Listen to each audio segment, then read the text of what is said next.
Okay. So actually, just checking as well. Did you see the week 12 video that I did? I did. I know you might have seen it. Did you watch it? No. Is I that did. you Oh, yeah. did? Okay. Watched it. Hmm. The reason why I did that one is to show you how to do a like a business builder with somebody who's in the Yeah. profession, and this is what we do because it's different to what they do. Did you find that interesting, Carrie Ann? Well, it was interesting, but I thought, well, I'm not sure what this, but that in that respect, it makes sense because at the end of it, you were exchanging uh, information Mhm. on, how you could work together. That's right. Yeah. It's how And to and how to explain exactly what it's all about too. yeah, and because that's what we found difficult. Well, it's all very well as learning all this. Mhm. It's like how do you then tell other people what you do? And so that's what that video is about, so that you can get some nuggets from there. And it's especially explaining to say to other care providers. So if you do any networking, it just helps give you a framework of what you might say about what we do. Okay, that was the idea about that, and you could make notes. So I like that bit. You might not have liked some of what I said, but she was the one who came up with the word care partner from Teeper Snow, which I think Yeah, is really nice. it was nice. Yeah. Yeah.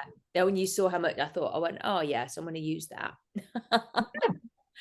So there'll be some things that you like in it, and it's brilliant. This is why it's so good, because there'll be some things that go, I don't like that type of language, and I will term it in this way. Gary, you're in England, so there'll be things that the way you're going to say it. Mhm.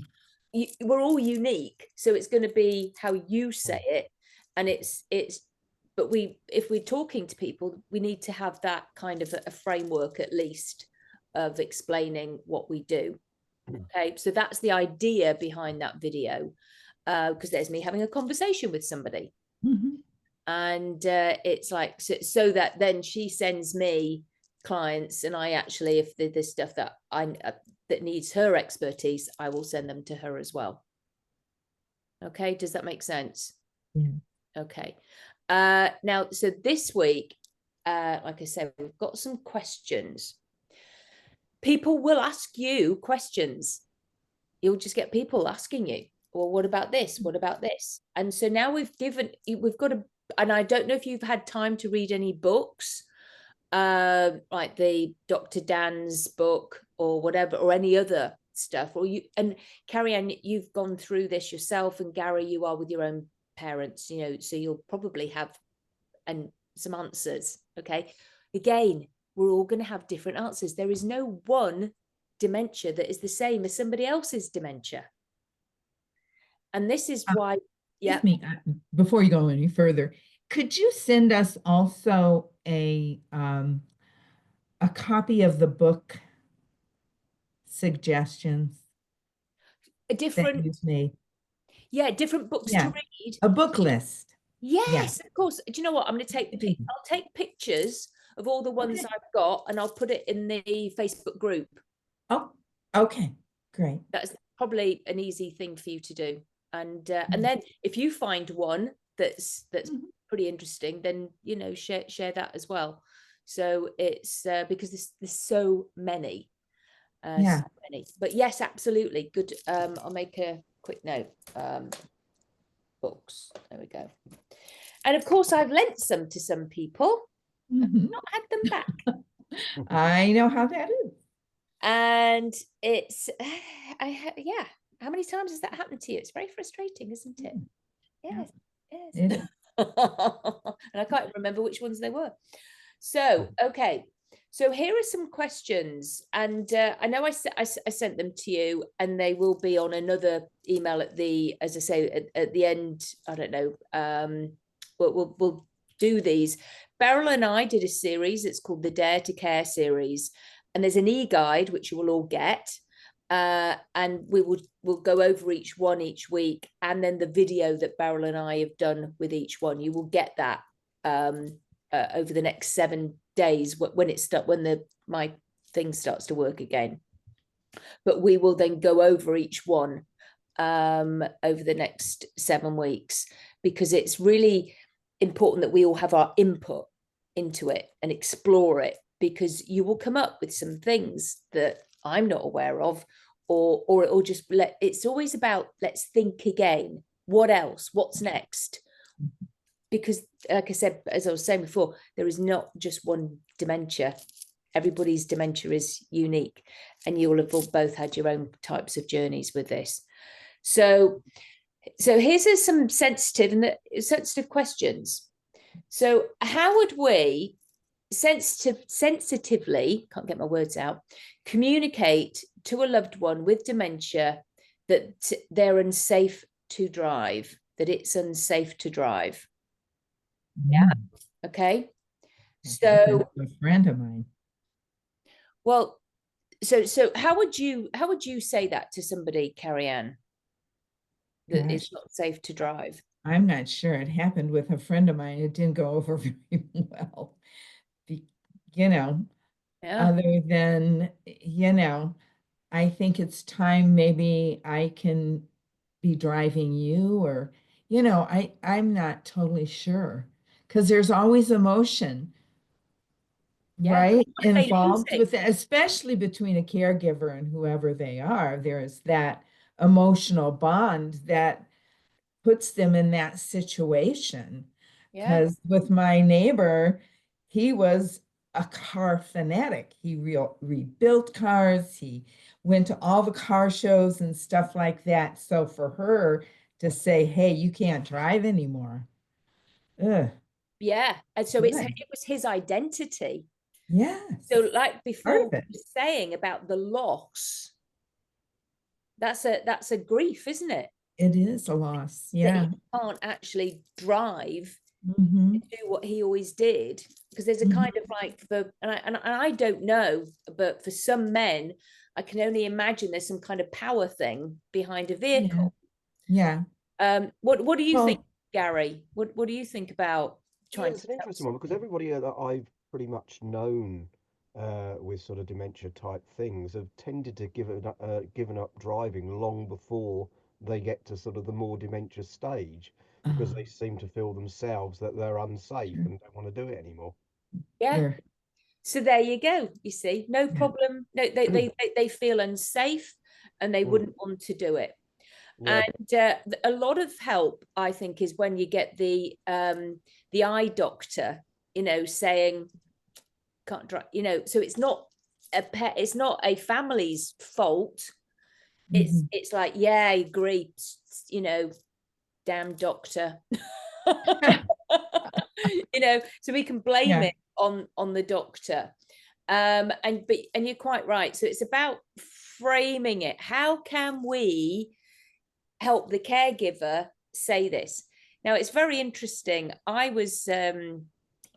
had somebody come up to me. Well, we've got to get our dad to stop driving. He keeps taking the car, and they keep to get it fixed. He keeps saying there's something wrong with the car, and they keep saying, oh, it's $1,000, it's $1,000, it's that, to keep getting the car fixed. And they go, there's nothing wrong with the car, and the mechanics keep taking all this money from our dad. And then she said, so Mm. I'm going to get my brothers round, and we're going to strong arm him, and we're going to take the keys off him. Mm.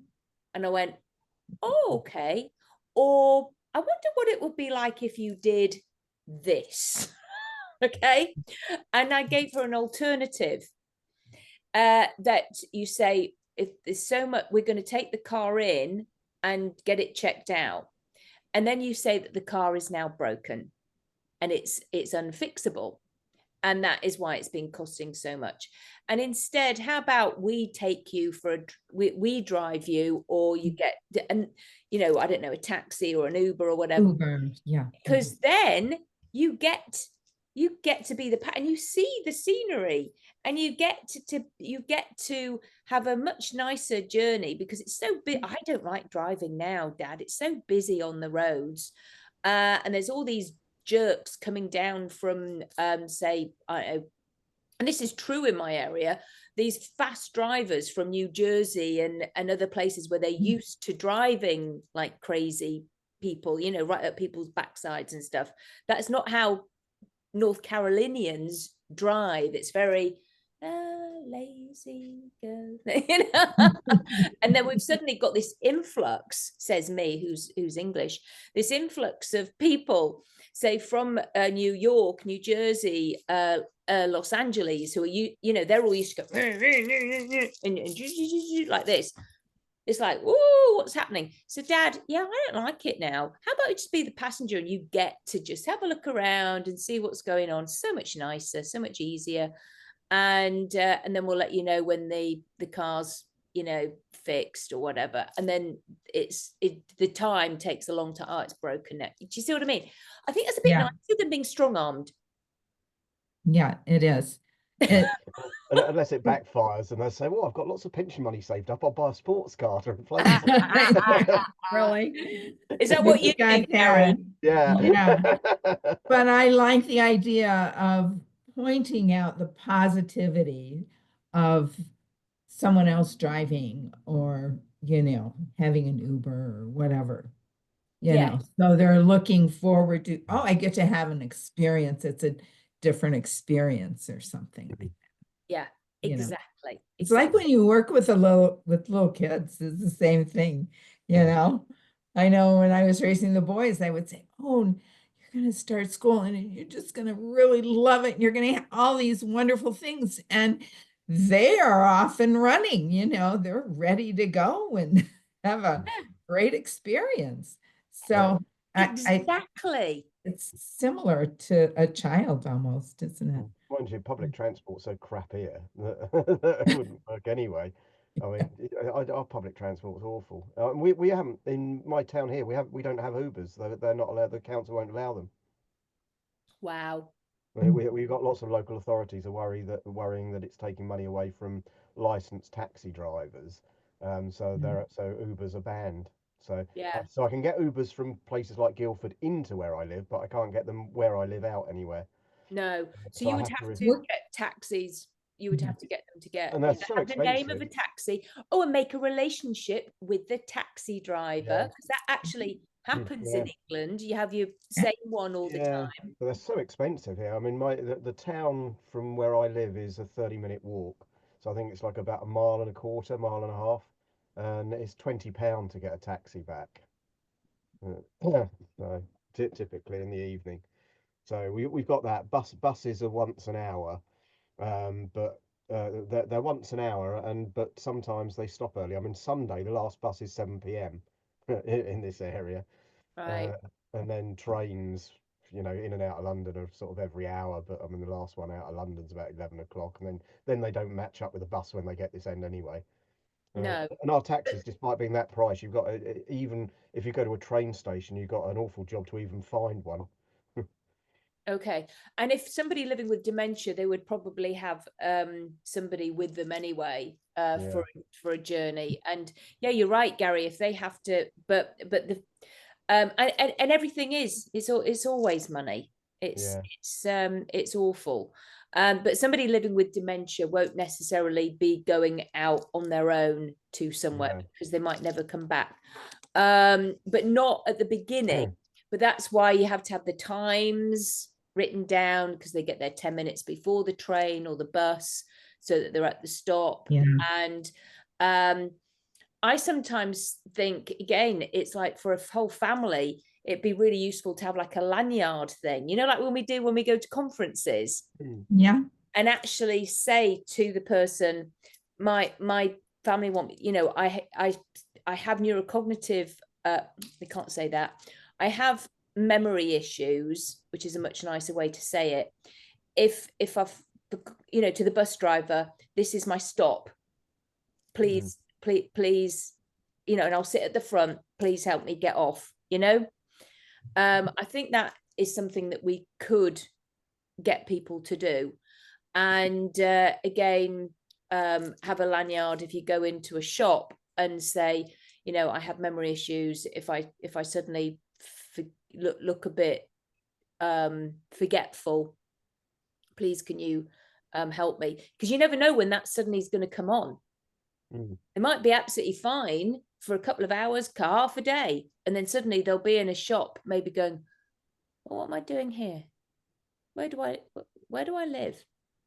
Yeah. And it may be 5 minutes of empty, and it may come back. And I think that's why it can be such a scary thing for people. So what would it say on the lanyard? What would you have written on the lanyard? Well, I again, it'll be I have, or this is what I say to my clients who would say taking their mother out shopping.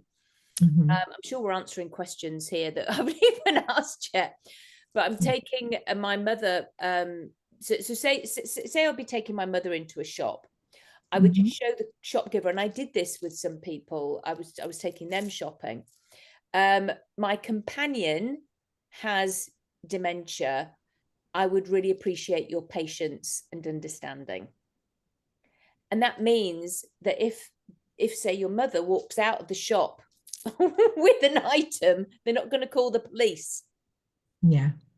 Because they may not even realize they've got something over their arm. Right. Yeah. They may not realize they put something in their bag and then walked out. You see, it's I mean, my mum, she had a UTI for a while. She hasn't got dementia, but she had a UTI, and she'd go a bit funny. She started collecting people's walking sticks. I found about 10 walking sticks in a room. So I don't know what everybody thought, how everybody was getting about, but she just thought they were messy. My goodness. I know, it's fun. It's not funny, but it is, but it's not. I said, I think you better put those back in, the like little thing where there's like umbrella stands, and just put them all there so that people can go find their sticks. Oh my gosh. I know. So it's like, it's quite interesting. Like I say, there's always going to be something. Any thoughts, Gary? No, not really. Okay. So it's about being empathic towards the thing. And once again, we will have to think about the family situations. You've got to think on your feet. Can you blame it on the eye doctor? Can you blame it on this? Can you let somebody within a higher qualification than us take the blame? Yeah. Pass it on so that it's not the caregivers or care partners' fault. Okay, my family, this is another question. My family member keeps repeating the same question. What strategies can I use to address and manage this repetition? Right. Has anybody come across this before? Did you come across this with your mum, Carrie Ann? No, my mom, she would seem to be fairly quick. I think it had to do with actually medication that she took for an antidepressant type of thing, because she had a really horrible thing with called burning mouth syndrome, where her mouth burnt all the time. And you ate a really hot pizza and her whole mouth felt that way. And she would do ice cubes and different things like that. Well, it became so stressful for her that she was just, and they put her on antidepressants. And after that, and that seemed to help her a lot with that situation. But after that, she started to, show some kind of things. But what was the question? Repetitive questions. Repetitive. So she could have been asking, why is my mouth, what have I just eaten? Because my mouth's so hot. What have, it's that sort of thing. So I know that this can drive people, like they go off, I've just answered it, and then literally within another minute, and it can be like Groundhog Day. Right. And I know this can drive people very, very irritable. So and people will ask you, what do we do? What do I do? If they're the care partner, they keep asking me, when are we going out? when are we going, what's for dinner? And if you think about it, somebody asking you, it's like children in the car. How many more miles? That's what I was thinking of. Yeah, How are we many there more yet? miles? Are we When there are yet? we gonna get there? Yeah, So, and we all did. I remember asking that question in the car. yeah. And eventually it'd be like, oh, they just get so fed up. And so we have to, this is what we have to do. We have to, I think something that we could do, and you have to see if it's going to work, is to write it down. So the care partner, caregiver will always have to have some post-it notes, yellow post-it notes. And if they've asked a question, I think write the answer down and stick it where they are, so that your question, or we are going out at 1 p.m. Eggs for lunch. So answer the question, tell them, and put it on the paper. And it may be that you then say, they ask the question, you go, look at your paper, look at the, but at least you're not having to say the whole thing again. What does anybody think to that? Well, apart from if they end up with then get 2, 3, or 4 bits of paper and they start getting confused about which one is the answer that they need to be going for. Well, there may Okay. well be, and then they may well go on to the next question. So it is about keeping patient. It really is, and it's about answering that question as though it has just been the first time they've asked it, and that is hard. It is hard. Yeah. And therefore we need to also be understanding and gracious to our caregivers and show that empathy and agree with them. It's hard. You could try this. You could give this a go. Tell me how it works. And you put that one piece, but as Gary said, well, then they might get another piece, or they might, drop it, or okay, then you just have to keep on answering. And or it could be and I wonder, and I have no idea what Beryl and I came up with on the video, because it'll be a surprise to me as well when I rewatch them. Yeah, and I think what you can say is, oh, this really must be on your mind right now. So because you asked that question a couple times, so I'm going to write the answer down so that when it comes up again for you, you'll know what it is, I think. Brilliant. Yeah. Brilliant. Look how wonderfully this must really be on your mind right now. Isn't that lovely? Yeah. Yeah. What a star. And this is how I want to help you remember what it is, we're going to do, or whatever. And I'm going to put the answer on here because because sometimes at some point the care partner or caregiver needs to go and get washed or needs to do something for them. Right. Yeah. So it's like, it's hard. Yeah. Okay, so we've got another one. I'd like to take my mum to small shops for an outing. Any tips to enhance her experience and make it enjoyable for both of us? So I think that's what I said about having that little piece of a card. Could be a lot of people, I don't know, if you've got like a business card, a lot of people have just a blank space on the back, but about that size, so it can be, just right. My companion has dementia. I'd appreciate your patience and understanding. And then they just may hand it to the shopkeeper, and you would hand it to the shopkeeper. Yeah. Hand it to the shopkeeper, and then they go, oh, okay. Just so that they know if the person looks a bit vacant or a bit whatever, or just suddenly walks out the shop, they'll tell you. And again, they start shoplifting. So again, but choose shop, and in here it says choose shops that are familiar, quiet, and not too overwhelming. Too much noise, too much, if there's don't necessarily go on a time when it's the vacations, holidays, and there's too many children, because it can be confusing. And just know that there's time. It's not about rushing. Have time with somebody living with dementia is so important. You just have to, anything in a rush, it's not going to happen.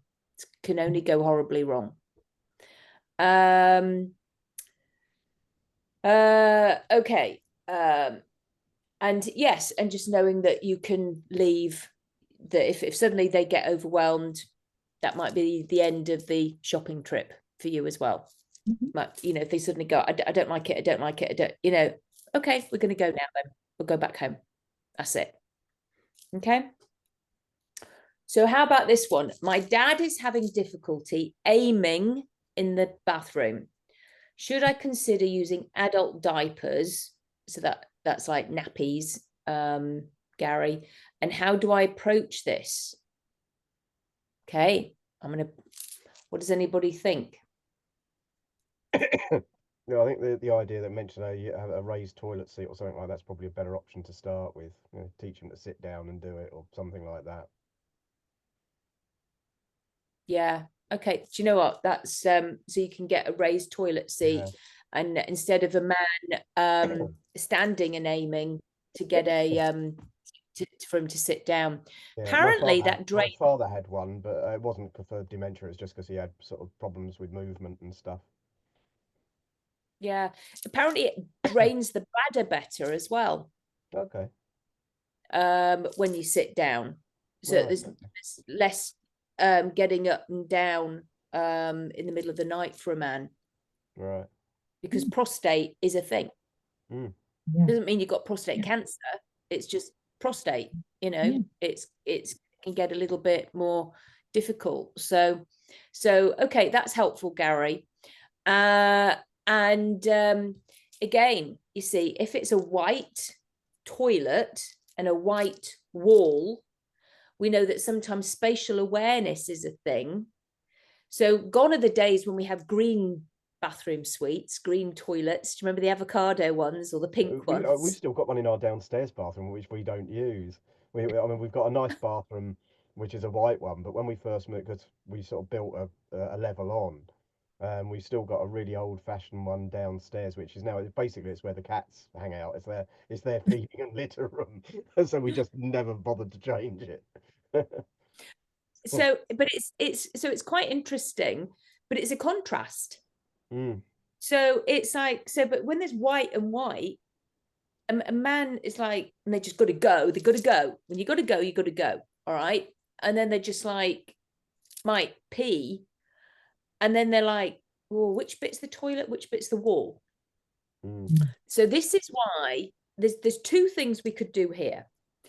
So you could either put coloured ping pong balls in the toilet bowl, just like we did with my children when they were little, to aim at the ping pong ball, and it doesn't flush, it bounces back up because it's light. Okay. Or you could make sure that actually the back wall where the toilet is, if it's a white toilet, have that painted a contrasting color, blue, for instance, so that they can see that, oh, the wall it's not the toilet, it's a wall, it's different. So that is potentially two things that you could do. I do a lot of my clients actually that they choose themselves to wear diapers, because that part of it, and I don't mind saying I was nearly there the other day as well when I was laughing too much and really needed the toilet. I was thinking, oh, I need some help here. And then I sneezed. Not good. So it's like, so it can, it can happen at any age. There's, and just be like, yeah, I get it. And you might feel more comfortable with this, and you could do this as well. And the raised toilet seat, and the ping pong, and this. But if the care partner say they've got their dad at home and there's wee on the floor a lot, it's and they've said they've got a carpet as well, that's not nice. It stinks, after a while. Yeah. And it's just what happens. So it's much nicer to say make sure there isn't carpet and have flooring that can be washed. This is another question, can you offer advice on selecting dementia-friendly restaurants for outings with my loved one? Right, what do you think you'd look for a dementia-friendly restaurant? Something early in the week or during the daytime for us to say. Absolutely. Yeah. Yeah. So it might be a time thing. Yeah, absolutely. That you have to be considerate of. Yeah. That's kind of an interesting question. It is, isn't it? Yeah. A restaurant that would be dementia friendly. How would you determine, other than it would be a quieter time, like Gary said, and it's, So I have actually done trainings at restaurants, and they've got a little thing saying they're dementia friendly. So I've never heard of that. Yeah, isn't that nice? So I'm a member of Capable Cares. I can't remember the acronym now, but anyway, it's in my area. And I did that for a while. I was trained and I went into businesses. The only thing was the business owners, they couldn't do it anymore because they had to take an hour of their time for and people pass through too quickly. So constantly training, and it was just like became, it was, but I did do it. Now, this was what I learned, was that in order to make a restaurant more dementia friendly, a simple menu, so like a kids menu, that they actually have a separate sheet that has a few choices on it. So this is something you could do as well. You could invite your the person to go, the care partner to call ahead at a restaurant that they always used to go to, say we're coming in, and just, how busy, do we know what the traffic's like? Is it busy? Is there going to be because we want to go to a restaurant that that hasn't got lots of I don't know, say traffic jams along the way, now, so if necessary, you could take your own utensils, if they're used to having certain things, if they need an extra spoon, or if they only like using a certain fork. We never know where people are with on their journey, if they're a bit, I only like this fork, I only like we don't know, because again, I have had a client living with dementia and also had autism, so they were very particular about that sort of thing because of some kind germs and things, so they had to take their own utensils. Interesting, isn't it? So it's about getting curious. Well, you could do this. So it's about calling ahead to the restaurant. Lighting, as Gary said, would somebody living with dementia feel safe in a very unlit, where they have little dark corners and dark lamps and things like that? No, they wouldn't, because there's shadows. Okay, so it's a nice light restaurant. You can call ahead, and again, an easy menu and not too much noise. So Gary, absolutely right. Not for a big Sunday lunch where everybody's out, or not for Saturday night. It's going to be probably a Tuesday lunchtime. Yeah. Okay, and that's the outing. So something like that. Okay, another question. They frequently forget who I am. Any suggestions on gentle ways to remind them of our relationship? What do we think there?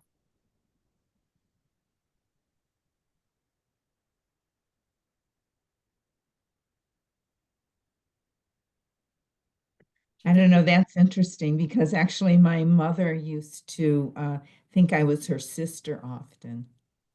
Yeah, yeah. Yeah, My anyway. my grandma thought I was a little boy that she used to really like. He was actually called Claude. Yeah. And I soon realized that I was actually a little boy of like from 70 years ago. Yeah. Didn't matter. I didn't bother, just went along with it. I didn't even know to do that. It was just like, it was just fine, you know. So however, some people get really upset by it. Yeah. So I didn't get upset. I just knew what was going on, yeah. you know. So again, you're quite right. You don't, it's best not to get upset and to just go along with it. Mhm. And what you could do, I don't know what you think to this. Like I say, I don't think there's ever anything right or wrong. What you could do is go, hi dad, it's Gary. Hi dad, and so that you're telling them your name Yeah. and a photograph Yeah. of when you were and having a selection of when you were little, because they would more than likely remember when you were a baby. I don't know, say young boy, and then a teenager, and just to have a little like 5 pictures so that they Mhm. can grow you up into who you are now with them. Does that Mhm. make sense? Mhm. What do you Yeah. think to that, Gary? Yeah, I think that's a. I mean, I certainly recall when I was very, very tiny with my grandmother. I mean, she died when I was about 6 anyway, so I don't remember a great deal. But I remember both my mother being very upset and my granddad that she didn't know that she was his husband, he was her husband, and didn't know my mum was her daughter, and things like that. And they found that quite difficult.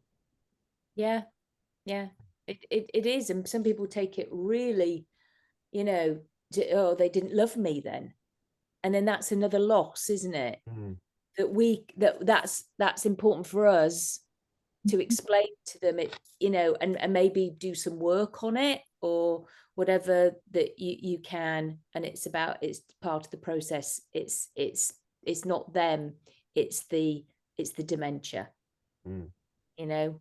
Yeah. And so I think that's why the photographs and it's about, that's why I think the feeling of things is so important. And that's like remembering, I don't know, little um uh, cuddly toys that the person has, or a game or a TV show or a food that you both like to eat. There's then that connection, it's an anchor into your relationship with them.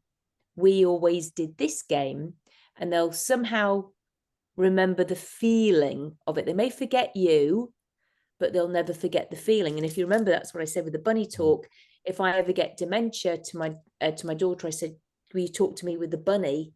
I may forget you, but I'll never forget the feeling of the bunny, because that's what we did for so many years and still do. So it's like when she goes out, we do this. No, bye bye. You did that with your children? Is that how that? With my daughter, that was how the bunny talk process came about. Oh The my anchor, gosh. our anchor into safety, love, and security. How she then was able, when she was a teenager, to tell me what had happened to her through the bunnies, not Yeah. me, but through the bunnies. And that's why I'm now training the bunny talk process. Yeah. Yeah. So it's yeah, it's really sweet. So okay, um, what? Oh, here's one. My loved one, with dementia, is struggling to feed themselves. What practical steps can I take to assist them with this daily task? What do we think here? Mm. I mean, certainly over here, if somebody's got to that stage, they'll probably be in a home anyway, so they'll be getting somebody to assist them. Okay. I'm guessing. And if people can't afford it, like a lot of people here in Yeah, well, America. again over here, I think the basic stuff you can get through the council if they haven't got money. There seems to be ways around it anyway. I think. Yeah, yeah, but there might not be a very good care home. But here in America, people will still have people living with them. Right. Okay. Most definitely. It's because they just can't afford it, or the care is horrendous. So they'll have them living with them. So, okay. So what have you got any thoughts on that, Carrie-Anne, about how to feed somebody if they've, and you're right, Gary, because they've got down, they're down a certain level now. Doesn't matter. These are the questions. If people know you're a Lighthouse brain health associate and see people with memory issues, you will have conversations with people and they'll say, what do you say to this? Yeah, what do you and I want you to have an answer, I want you to know that you have an answer, that you feel confident enough to be able to reply instead of going, I mean, and you could always say, I'm not sure right now and I'll find out. That's fine. That's always a good answer, because there's going to be a question that I haven't prepared for. But I want you to know that you can think completely laterally and come up with something that's similar. Okay. So this is the one that we came up with, and it's literally we learned from Dr. Dan as well. Finger foods. Oh, yeah. Sandwiches. No knives and forks, because it's too fine motor stuff. Just like with children. So how did children first feed themselves?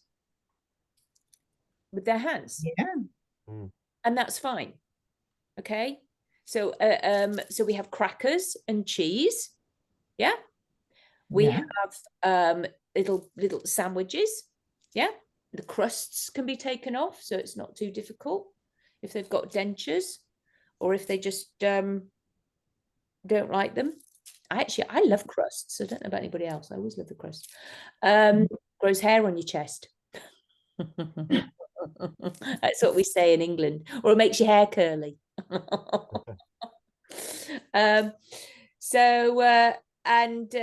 Again, you can make the plate fun, contrasting colors. If you've got a white plate and white bread, and then there's cheese and it's light colored, it's going to be quite hard for them to see it. So have a yellow plate, a yellow plate. Brilliant. If you can find a yellow plate for somebody, or a pink or a purple, whatever their favorite color is. All right, blue. And then it's like, oh, do you see? And then you've got white against the blue, so they can see the contrast. Out of interest, do we feed them? What do you think to that?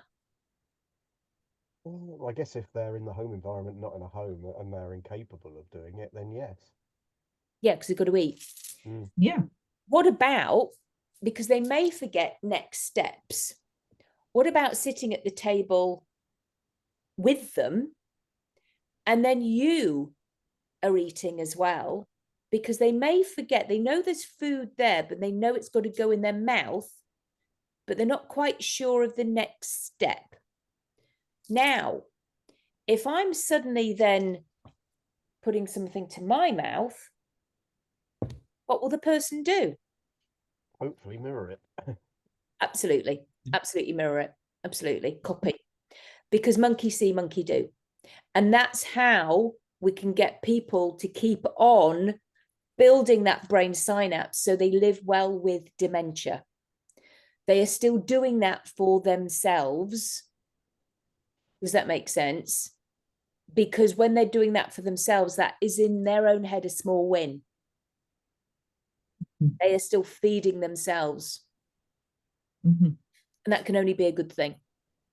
Until you're right, Gary, until eventually maybe sadly the disease is.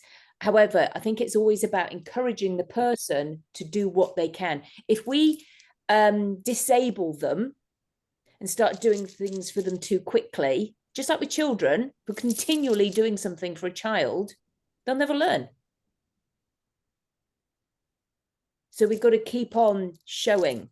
And they may have forgotten next steps. They may even still be able to use a knife and fork and a spoon, but they're looking at it going, I don't know which one to pick up first. And then they copy you. And they go, oh yeah, of course I know that. Of course I know that. It's just that little bit in between the two went somewhere. but if they copy you, so absolutely, Gary, mirroring. Mhm. Okay, brilliant. Okay. What measures can I take to prevent my family member with dementia from wandering?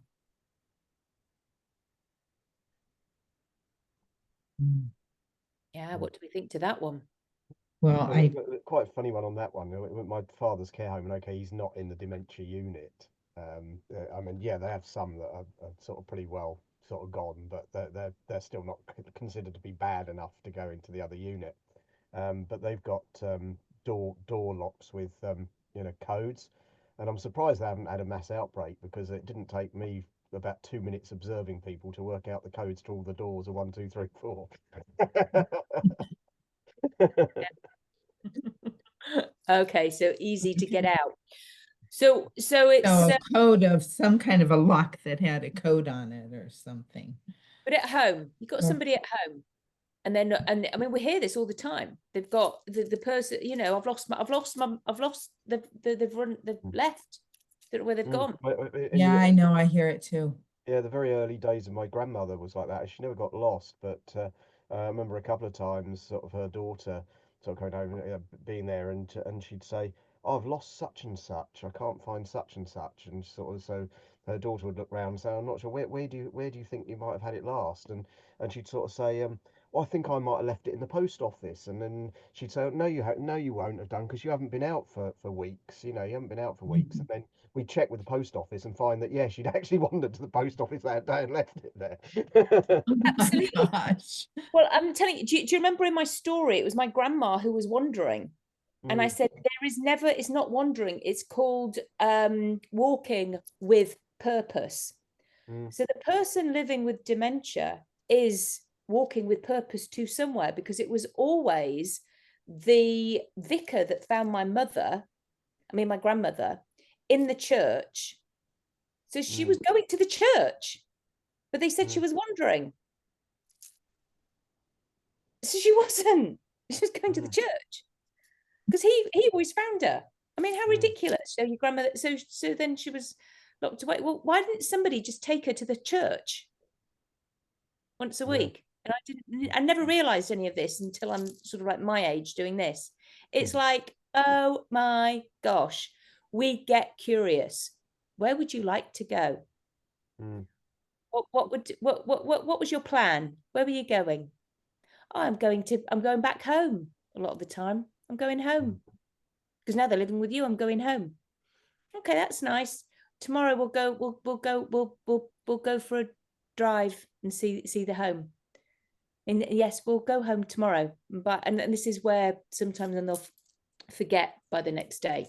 Now, in the middle of the night, how do we keep people safe? Well, there are some little nice little ornaments that you can get. There's a whole load of little bells, so that if the door opens, then it goes ding, ding, ding, ding, ding, and you're alerted. Okay. You could that's what I was thinking. always put a lot of locks and have some of the locks up high so they can't reach. You could do that, so it's too difficult to get out. And if somebody with Lewy body, then you put a carpet, big black, so because they'll think it's a hole and they won't want to go through the hole to get out the door. Sounds awful, but there you go. Okay, that's if in extreme cases. But again, talk to them. They've given some answers on here as well. Oh yeah, and there's ID things you can put on people. Sounds awful, isn't it? Tracking stuff, but it's like people do that with children. It's easy and cheap now. The Apple things, they're easy and cheap now. You can we've those in the got those pocket. on our cats. What are they? What was that? What would you do? So Apple, Mike, eye tags. Yeah, you went garbled. Who? Me or Apple There eye is tags. Right. Apple what? I don't understand. eye tag. Oh, There's okay. little tags. If you've got have you got an Apple phone? No, I don't. I have an Android.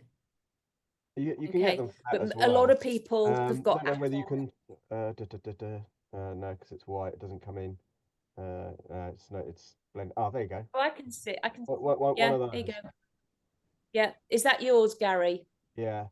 I use them for my. You get I lost. use them. I have them in my luggage when I travel. There you go. In my hold Yeah. luggage, because you can track it to. It tracks on your phone, but if anybody else has got an iPhone, if they go near it, it then reads it and sends it to your phone, so you can actually track where stuff is.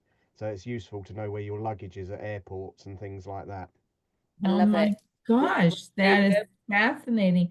I've never heard I've of got one in my anything car like as well, that. just in case I go to somewhere unusual and there's a huge car park and things. So I have one in my glove box in my car, so I can always find my car.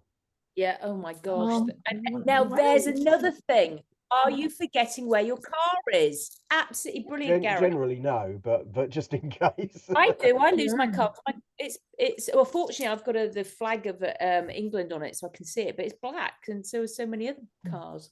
So Uh, I can get these then for Android. Androids as well. Yeah, most of the time they have Yeah. So that's the kind of thing. I similar bet it'll be things. on Amazon or something. Yeah, Brilliant, Gary. If that's very good. yeah, yeah. So that's the kind of thing we can do. Okay. Yeah, So there's various things we amazing. can do Wonderful. Yeah, to keep people safe. However, for their personhood, we get curious. sure.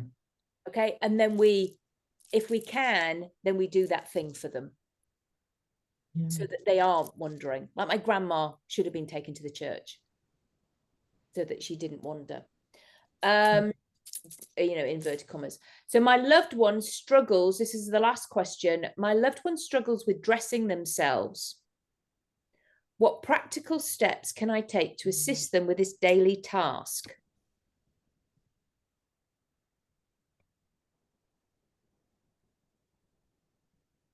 What do you think? Yeah. I just keep thinking of all the different situations. You could have, you know, you can have someone who's very large and they maybe have struggle getting dressed anyway, if they're extremely large person. Um, gosh, I don't know. And what would be the trouble that they were having getting dressed? Yeah, no, What was okay. So their this, biggest challenge getting dressed? well, it may be again, Carrie Ann, that they don't know what to do. You see, just like with the eating, they don't know what the knife and fork is for. They don't know the steps of what to do. They don't know that the trousers go on the bottom bit or the pants go on the bottom bit. And Okay. they might, and so we don't have fiddly bras. All right. We might just have like Again, I think you have to label somehow, label. they can, yeah, people can read, but I think it's about putting the clothes in order. So you've got underwear. Mhm. And so for females, it has to be like a camisole or one of those like trainer bras that we'd have for teenagers, a little crop top. And then for females, obviously, and then so it's like the underwear goes first, then it could be the socks, and then it could be the top. Again, isn't it easier to put a sweater on than something with buttons? Yeah. A t-shirt instead Yeah. of something else with lots So of simple buttons. clothing. Simple clothing and a skirt maybe with elasticated waist. Yeah. Yeah. They're pretty still, and don't give them loads of options, just that one, that one, that one. So that it's not giving them overwhelm. I mean, again, a dress. The red dress, I mean, not the red because we don't necessarily want them to wear red. The pink dress or the blue dress. That's it. Two options. Not this one, this one, this one, this one. That's the same with like the restaurant. That's too many options. Lasagna or sausages, two options. Same at night. It's always keep it simple. Gary, have you got any thoughts? Yeah, so well, that sort of thing. I would certainly for guys, it's just sort of the same thing every day unless you're going out somewhere specific. So you know, buy a job lot of t-shirts that are all the same color or something. You know, the Steve Jobs thing, don't you? You have a pair of jeans and a black t-shirt. Yeah, it's what you're wearing now. Yeah, this is dark blue, but yeah, you can't say it's navy blue. So But yeah, yeah, I have got jeans on that, so yeah. keep it simple. Slip-on shoes. Yeah, Keep those it, are a great invention. I know. Mm. Yeah, The little even sketcher thing. trainers, you know, sorry, sort of like sneakers that are like, you know, just have a zip. Mhm. Keep it simple. They're struggling with dressing themselves. What practical steps can I take to assist them with this step? So lay it out, and so that it's in that one, you know, and you know, again, inviting them to dress themselves instead of doing it for them, because otherwise they're just becoming disabled until like Gary says they can't, you know, and then they would, you know, for somebody's sanity as well, they would be in a home. It is hard. This is a hard thing that we are going to be seeing people for, and there's no, there's not a cure. Yeah. It's how to make it as the journey as comfortable as we can. It's hard. This is a heartbreaking one, as is Gary's. Gary, you chose some you know, oncology. I mean, I know people do recover from cancer and they go into remission, but there's still that C word hanging over their head all the time. Oh, yeah. No matter what. Any kind of pain, any kind of this or that, the mind goes cancer. So we've got, but anyway, did you find that helpful? Mm-hmm. Yeah. Did you find today's session helpful, Carrie Ann? Yes, absolutely. Well, it's something to think about ahead of time before, you know, you're all of a sudden faced with it, or they are all of a sudden faced with it, and you're going, what should I do? How do I solve this one? Yeah, it's great to have some so that kind of thing. It's helpful. Yeah, I think so, because people will ask you and you want to sound as though you know what you're talking about. And it's not, this is what you have to do, this is what you could do. Well, I wonder what it would be like if you tried this, because we don't necessarily have all the answers, because it's separate. But you just have, well, you could do this, you could do this, and see which one works. But at least you have something, which is a much better place to be in, as you know, with this qualification. Okay, so I hopefully my thing will be up and running again next week, and we can start going into the first one set of the e-guides, but those will all go in the file section. I've got to start putting all this, archiving it, and putting it together. And I need somebody who knows really how to do that sort of thing. Anyway, take care, everybody, and I will see you next week. Okay, thank you. Take care. Bye. Any questions you have, just ask me. All right. Take care. Okay. Bye. Bye. Bye. Bye. Bye. Bye. Bye.